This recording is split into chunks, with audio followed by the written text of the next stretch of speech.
بالحق ليظهره على الدين كله وكفى بالله شهيدا.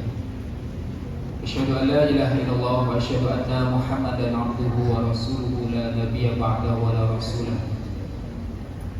اللهم صل وسلم على نبينا محمد وعلى آله وأصحابه وبارك وسلم أجمعين. أما بعد، قال الله تعالى في كتابه الكريم: شهر رمضان الذي أنزل فيه القرآن هدى للناس وبينات من الهدى والفرقان. قال رسول الله صلى الله عليه وسلم: الصيام جنة. Amma ba'd.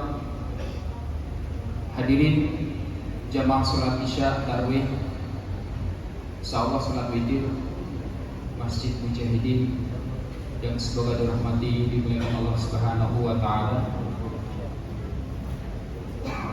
Yang pertama dan utama, kita bersyukur kepada Allah Subhanahu wa taala sampai dengan hari yang ke-5 ini masih diberikan kesempatan kepada kita semua untuk menikmati udara Ramadan, untuk menghirup udara di bulan yang sangat mulia, bulan yang penuh pengampunan, bulan yang penuh maghfirah, bulan penuh rahmat, dan bulan Al-Quran. Sebagaimana di mukadimah tadi kami sampaikan di surah Al-Baqarah 185. Dan alhamdulillah dalam kondisi yang masih sehat dan diberikan afiat oleh Allah Subhanahu wa taala. Salawat beriring salam semoga selalu tercurah sampaikan kepada makhluk terindah yang pernah Allah ciptakan di muka bumi ini, baginda Nabi Agung Nabi Muhammad sallallahu alaihi wasallam. Semoga salawat ini terus bersambung untuk keluarga, sahabat, dan kita semua pengikutnya yang istiqomah mengikuti sunnah-sunnah beliau sallallahu alaihi wasallam ila yaumil qiyamah. Amin. Bapak Ibu jamaah salat isya dan tarawih yang dirahmati Allah Subhanahu wa taala, sabda Nabi, "As-siyamu junnah," riwayat Imam Bukhari dan Muslim, yang artinya puasa itu adalah perisai. Puasa itu tameng bagi kita yang beriman kepada Allah Subhanahu wa taala, yakin, percaya bahwa puasa itu perintah yang Allah turunkan kepada kita dan kita anggap sebagai sebuah kebutuhan, bukan sebagai sebuah kewajiban. Maka puasa itu akan mampu, akan bisa membentengi diri kita dari segala sesuatu yang agama ini larang. Kata para ulama menafsirkan hadis ini, perisai itu tidak hanya di dunia, kelak di akhirat puasa itu mampu menjadi perisai kita, tameng kita, pembela kita ketika kita sukses menjadi orang yang berhasil menunaikan ibadah puasa di bulan Ramadan. Maka Bapak Ibu yang dimuliakan Allah, jangan sampai Allah berikan bulan yang ke-9 ini dalam kalender hitungan Hijriah 11 bulan kita sudah makan, minum, sudah bebas, suruh ngapain saja, makan apa saja masuk Bapak Ibu. Namun Allah cuma minta 1 bulan ini saja. Banyak manfaat, banyak sesuatu yang bisa kita ambil ketika kita beribadah puasa. Sekalipun kita luruskan niat kita bukan untuk itu. Dalam artian apa? Banyak orang berpuasa bukan karena iman dan ihtisab. Bisa jadi di antara kita berpuasa karena niat yang lain, berpuasa karena niat ingin ikut-ikutan, ingin riya supaya dikatakan, oh orang ini puasa, supaya tidak malu, gengsi pada tetangga, ikut-ikutan orang tuanya dan lain sebagainya. Bahkan ada niat berpuasa untuk diet. Kita tidak menampik bahwa manfaat puasa ini luar biasa. Maka bila mana kita luruskan niat kita untuk berpuasa bahwa itu perintah Allah yang wajib kita tunaikan sebagai kebutuhan kita, maka insya Allah sabda Nabi tadi kami sampaikan, asyamu junnatun. Siam itu puasa mampu menjadi tameng, perisai kita. Tak lain tak bukan jamaah rahimakumullah. Tameng ini tentunya bisa kita mengartikan sebagai orang awam. Tameng itu tataan kalau orang Jawa bilang. Ketika perang, maka para pasukan tentara itu untuk menghalangi senjata dari musuh butuh tameng. Nah itulah perumpamaan puasa kita untuk menjalani kehidupan di dunia. Jangan sampai Bapak Ibu selepas Ramadan ini kita menjadi hamba, menjadi orang-orang yang kata Nabi rohima al-furajulin, celaka hamba ini. Kenapa?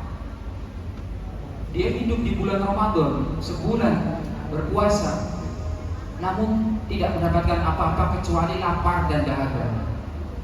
Tidak meningkat kualitas iman dan takwanya karena puasa. Semata-mata hanya karena ingin diet, semata-mata hanya karena ingin riak, pamer dan lain sebagainya tadi. Maka demi Allah, luruskan niat kita. Puasa ini syarat utama. Tadi kami sampaikan di khutbah Jumat.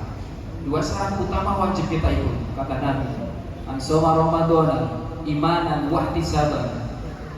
Balasannya, "Ghufira lahu ma taqaddama min dzambi." Dosa kita Bapak Ibu insyaallah akan dihapuskan oleh Allah. 1 dari 12 bulan ini kita maksimalkan. Saya yakin panjenengan semua punya tetangga, kerabat, saudara yang tahun lalu masih bersama kita.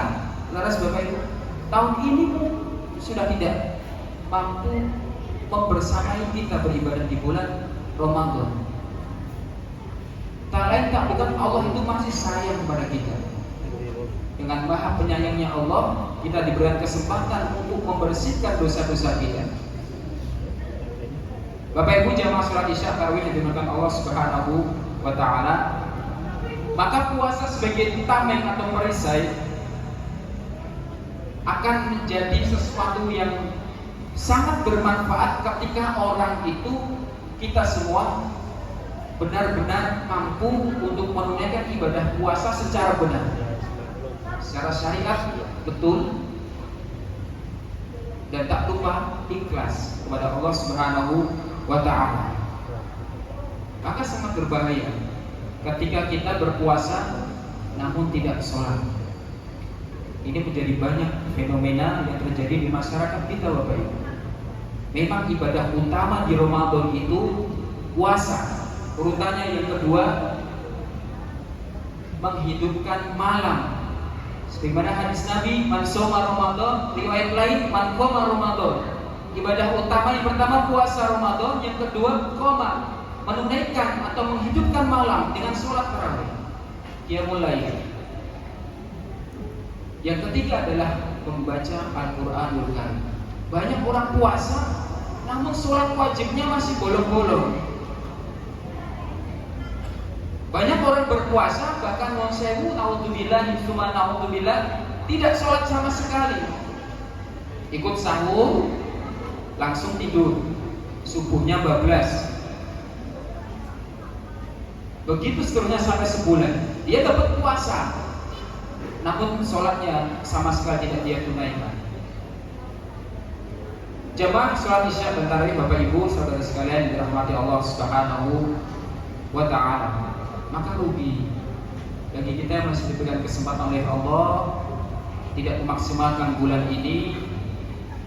Di masjid-masjid pasti panitia takmir masjidnya mempersiapkan fasilitas yang begitu memudahkan kita untuk beribadah. Terlebih di Mujahidin ini sudah dingin sejuk tempatnya. Selepas sholat tilawah Quran dulu Bapak Ibu. Orang ketang 1-2 halaman. Kalau jenengan sudah lancar baca Quran, maka target 1 Ramadan 1 kali khatam. Para ulama sudah merumuskan, mau 1 kali khatam Quran di Ramadan, maka tinggal dibagi 30 juz bagi 30 hari, maka minimal sehari 1 juz. 1 juz itu 10 lembar. 10 lembar kalau kita baca sekali duduk memang berat bagi yang tidak terbiasa.